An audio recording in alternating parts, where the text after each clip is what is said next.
Hello everyone. Episode 11 की शुरुआत में हम देखते हैं शॉपिंग बहुत ज़्यादा सैड होता है। तो उसके बाद जिंग जाओ और ची आते हैं। तो ची कहती है कि तुम इतना सैड क्यों हो। तो वो कहता है कि मैं कोल्ड मैरो की बात सोच रहा हूँ कि हम में से 2 लोग मरने वाले हैं। तो जिंग जाओ कहता है कि तुम इसकी बात क्यों सोच रहे हो जब हम किस्मत को चेंज नहीं कर सकते। अब वहाँ पर मिस मिंग और मास्टर गू आते हैं और कहते हैं कि तुम्हें क्या लगता है ये दरख्त जो है इसकी किस्मत क्या होगी। तो वो लोग कहते हैं कि ये बहुत ज़्यादा सूखा है तो ये कुछ टाइम में मरने वाला है। तो वो कहता है लेकिन अगर हम इसे पानी दें और इसका ख्याल रखें तो ये फिर से ज़िंदा हो सकता है, यानी इसकी भी किस्मत चेंज हो सकती है। और ऐसे ही हमारी किस्मत भी चेंज हो सकती है अगर हम थोड़ी कोशिश करें। तो शॉफिंग कहता है कि अब मुझे सुकून मिला और जिनजाओ और वो लोग वहाँ से चले जाते हैं। अब हम देखते हैं कि जिनजाओ अभी भी वहीं पर खड़ा होता है। तो उसके पास मास्टर गू आता है और कहता है कि तुम अभी तक यहाँ पर क्या कर रहे हो। तो जिनजाओ कहता है मुझे मेरे सवालों का अभी तक जवाब नहीं मिला। तो वो कहता है कि जब सही वक्त आएगा तो तुम्हें इसका जवाब मिल जाएगा। तो मास्टर गू से कहता है कि ची तुम्हारी बायोलॉजिकल सिस्टर नहीं है। तो वो कहता है कि नहीं। तो वो कहता है कि जो तुमने स्पेल यूज़ की थी वो कौन सी थी। तो वो कहता है वो मिल्डिंग ट्रांसफॉर्मेशन थी। और कहता है कि जितनी तुम दोनों की फीलिंग स्ट्रॉन्ग होगी तुम्हारा मिल्डिंग स्पेल भी उतना ही स्ट्रॉन्ग होगा। तो वो कहता है कि तुम हमेशा ची के साथ क्यों रहना चाहते हो। तो जिंग जाओ कहता है कि क्योंकि ची मेरे बगैर नहीं रह सकती। तो वो कहता है कि ची नहीं रह सकती या तुम उसके बगैर नहीं रह सकते। तो वो कहता है हम दोनों की किस्मत जुड़ी हुई है तो मुझे नहीं लगता कि हमें कोई सवाल पूछना चाहिए। और वहाँ से चला जाता है। अब हम जिंग जाओ को बैठा हुआ देखते हैं जो कि सोच रहा होता है। तो ची उसके पास आती है और उससे कहती है कि तुम क्या सोच रहे हो। तो वो कहता है कि मैं अपने और तुम्हारे रिलेशन के बारे में सोच रहा हूँ। तो हमारा रिलेशन क्या है। तो वो कहती है कि इसके बारे में सोचने की ज़रूरत नहीं है। तो वो कहता है क्या तुम हमेशा मेरे साथ रहोगी। तो वो कहती है कि हाँ। तो फिर वो सोचता है कि हमें हमारे रिलेशन के बारे में सोचने की ज़रूरत नहीं है, लेकिन हमेशा एक दूसरे के साथ रहेंगे। और वो दोनों वहाँ से चले जाते हैं।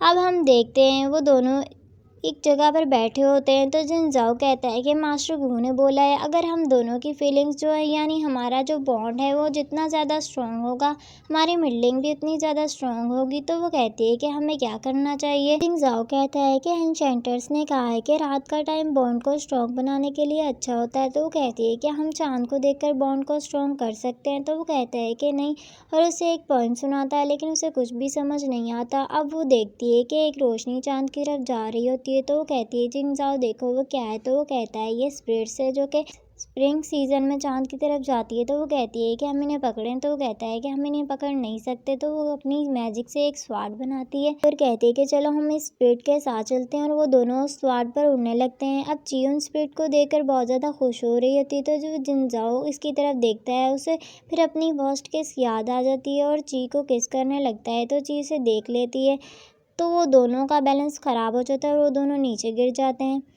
ची कहती है कि जिंग जाओ हमारा बॉन्ड स्ट्रॉन्ग कैसे होगा। फिर जिंग जाओ से कहती है कि देखो वहाँ पर कुछ है। वो जैसे ही जिंग जाओ से देखने लगता है तो उन दोनों की किस हो जाती है। ची कहती है कि जिंग जाओ तुम्हारे लिप्स बहुत ज़्यादा सॉफ्ट है। तो वो अपने लिप्स पर हाथ रख लेता है। तो वो कहती है कि तुम ब्लश कर रहे हो। तो जिंग जाओ कहता है कि मैं ब्लश नहीं कर रहा, लेकिन ची उसे तंग करने लगती है तो वो वहाँ से भाग जाता है। अब हम देखते हैं मिस मिंग मास्टर गू के पास होती है और वो मास्टर गू को बताती है कि मैंने अपने इल्यूजन में देखा था कि आपने उस ट्री को काट दिया जो कि जब मैं पहली बार यहाँ पर आई थी आपने मेरे लिए लगाया था। और अपनी फीलिंग्स के बारे में बताती है। तो वो कहता है कि मैं हमेशा तुम्हारी केयर नहीं कर सकता। वहाँ से जाने लगता है तो मिस मिंग उसे पीछे से हक करके कहती है कि मैं हमेशा आपकी केयर करना चाहती हूँ। तो वो उससे खुद से दूर करता है और कहता है कि ऐसा नहीं हो सकता और वहाँ से जाने लगता है। तो वो कहती है कि आप उस ट्री को काट दें लेकिन मेरे दिल में जो है वो ख़त्म नहीं कर सकते। अब हम जिंग जाओ को देखते हैं जो कि खुद को टच करके कहता है कि मैं इतना ज़्यादा हॉट क्यों हो रहा हूँ। अब हम ची को देखते हैं जो कि वही किस को याद करती है और कप और टी पॉट को किस करके कहती है कि मुझे वो वाली फीलिंग क्यों नहीं आ रही। अब जिंग जाओ को कुछ अजीब सा फील होता है। वो अपनी लेफ्ट आई से देखता है ज़ेंगुआ अलायंस के बारे में और कहता है कि क्या ये ज़ेंगुआ अलायंस में होगा। अब हम सुबह का सीन देखते हैं जहाँ पर जिंग जाओ शॉपिंग के पास आता है और उसे कहता है कि तुम्हारा लीडर कैसा दिखता है। तो उसे बताता है कि हमारा लीडर कैसा दिखता है। तो वो सोचता है कि ऐसा सच में ज़ेंगुआ अलायंस में होगा। और फिर शॉपिंग कहता है कि क्या तुम ज़ेंगुआ अलायंस जाना चाहते हो। तो वो कहता है कि हाँ हमारी डील हुई थी ज़ायान से कि हम साथ में ज़ेंगुआ अलायंस जाएंगे तो हम कल यहाँ से निकलेंगे। अब हम देखते हैं मास्टर गू के पास मिस मिंग होती है और उससे बात करने की कोशिश करती है, लेकिन वो उससे बात नहीं कर रहा होता और उससे कहता है कि बाकी सब लोग तुम्हारा वेट कर रहे हैं ज़ेंगुआ अलायंस जाने के लिए, तुम उनको वेट मत करवाओ और इनके साथ जाओ। तो वो कहती है कि मास्टर मुझे अपने साथ कुछ दिन रहने दें। तो वो कहता है कि नहीं और कहता है कि तुम इतनी ज़िद्दी बन गई हो, शायद मैंने ही तुम्हें अच्छे से परवरिश नहीं की। वहाँ पर जाओजिंग आता है और कहता है तुम्हारे मास्टर को एक्टिंग करनी भी नहीं आती। तो वो कहती है कि मुझे यहाँ रुकने की ज़रूरत नहीं है, मैं यहाँ से चली जाऊँगी। जाओजिंग कहता है कि तुम्हारा मास्टर अपनी फीलिंग को छुपा रहा है। तो मिस मिंग अपने मास्टर से कहती है कि मास्टर मैं आपसे क्वेश्चन का आंसर नहीं चाहती, आप मुझे अपने साथ रहने दें। तो वो कहता है कि तुम अपनी अच्छी से केयर करना वहाँ जाकर। तो वो कहती है मुझे सिर्फ आपकी ज़रूरत है, फिर वहाँ से चली जाती है। तो वो कहता है कि तुम अपनी साइड से रहने क्यों नहीं देते। तो वो कहता है इसकी एज सिर्फ 18 साल है, इसका पूरा फ्यूचर पड़ा हुआ है, मैं इसे अपने साथ कैसे रख लूँ। और जाओजिंग से कहता है कि इसका ख्याल रखना मेरे लिए।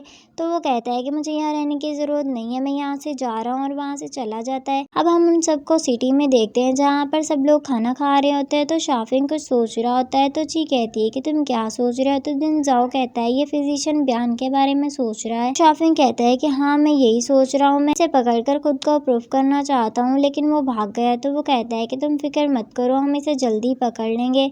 अब वहाँ पर उन्हें कुछ सुनाई देता है। तो वो कहते हैं कि चियान सेक ने ज़रूर कुछ किया होगा। तो सब लोग वहाँ से भागते हैं। तो वहाँ पर फिजिशियन बयान भी इन्हें देख रहा होता है। अब हम लोग देखते हैं ज़ेंगुआ अलायंस के हाल के सामने एक मैन अपनी डॉटर को लेकर कह रहा होता है कि ज़ेंगुआ अलायंस का लीडर बाहर आए वरना मैं अपनी डॉटर को मार दूंगा। तो सब लोग वहाँ पर जमा हो जाते हैं और कहते हैं कि इसने पिछले साल चियान सेक को ज्वाइन किया था और इसने अपना सब कुछ डोनेट कर दिया, जिसकी वजह से इसकी बीवी ने भी सुसाइड कर लिया। तो वहाँ पर डायरेक्टर गाओ और चैंगमिंग भी आते हैं उन्हें देखने के लिए। तो डायरेक्टर गाओ चैंगमिंग की बैग पर चढ़कर ये सब कुछ देख रहा होता है। कहता है कि यहाँ पर ची और जिंगजाओ क्यों आए हैं। तो वो कहता है कि ये लोग यहाँ पर क्या कर रहे हैं। मिंगचेंग का बैलेंस ख़राब हो जाता है, जिसकी वजह से डायरेक्टर गाओ नीचे गिर जाता है। अब वहाँ पर अलायंस का जो लीडर यानी कि लीडर जाओ और उसके बाकी साथी आते हैं। तो वो कहता है कि मैं हूँ लीडर, बोलो क्या बोलना है।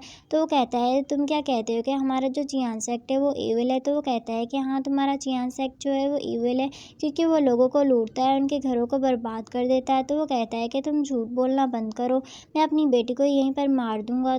दोबारा ये कहा और अपनी बेटी को मारने लगता है। तो वहाँ पर मिस मिंग कहती है कि हमें इस बच्ची को बचाना चाहिए। जिंग जाओ कहता है कि रुको। जिंग जाओ उस मैन से कहता है कि मैं तुम्हारा फ्रेंड हूँ और मैं भी चियान सेक्ट का डिसिपल हूँ, और कहता है कि इनकी हिम्मत कैसे हमारे लॉर्ड मिंग के बारे में ऐसा कहने के। और फिर उससे पूछता है कि यहाँ पर दिन में हज़ारों लोग मरते हैं तो कैसे पता चलेगा लॉर्ड मिंग को कि तुम उनके डिसिपल हो। तो वो कहता है कि क्योंकि मेरे पास एक टोकन है, और फिर वो ऑर्ब को निकाल कर दिखाता है जो कि ची की तरफ जाने लगता है। तो जिंग जाओ जल्दी से उसे पकड़ लेता है और कहता है कि मेरे पास ये टोकन आ गया है, और उस मैन को हिट करता है, जिसकी वजह से उसका नाइफ गिर जाता है। तो वहाँ पर ज़ेंगुआ अलायंस का एक मेंबर जो वहाँ पर उस मैन की तरफ ना हिडन वेपन फेंकता है, जिसकी वजह से उसके चोट लग जाती है। तो ची कहती है कि अलायंस कितना अच्छा और ये लोग कितने अच्छे हैं। तो वो कहता है कि जिसने हिडन वेपन यूज़ किया है इसका नाम वैनजिंग है। ये जो लड़की खड़ी है यहाँ पर इसका नाम लिंगयुन है। वो लिंगयुन जो है ये क्लाउड हॉल की लीडर है।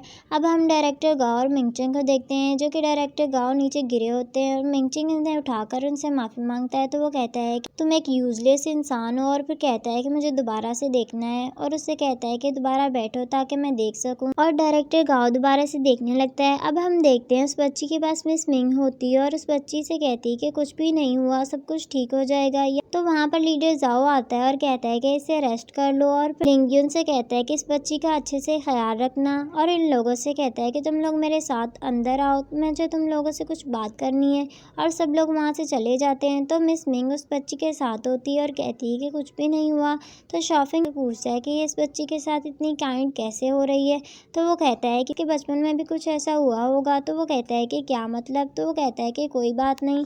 वो लोग चले जाते हैं। अब मिस मिंग उस बच्ची से कहती है कि ये जो आंटी हैं तुम्हारा अच्छे से ख्याल रखेंगी, तुम बिल्कुल भी डरना मत, सब कुछ ठीक हो जाएगा। तो वो कहती है कि हाँ, और उस बच्ची को उसके साथ भेज देती है और याद करती है कि जब इसकी मदर की डेथ हुई थी इसके सारे घर वाले मर गए थे, तो इसका मास्टर इसके साथ था, इस बच्ची को देख रही होती है। और इसी के साथ हमारी इस एपिसोड का एंड होता है। मिलते हैं नेक्स्ट एपिसोड में।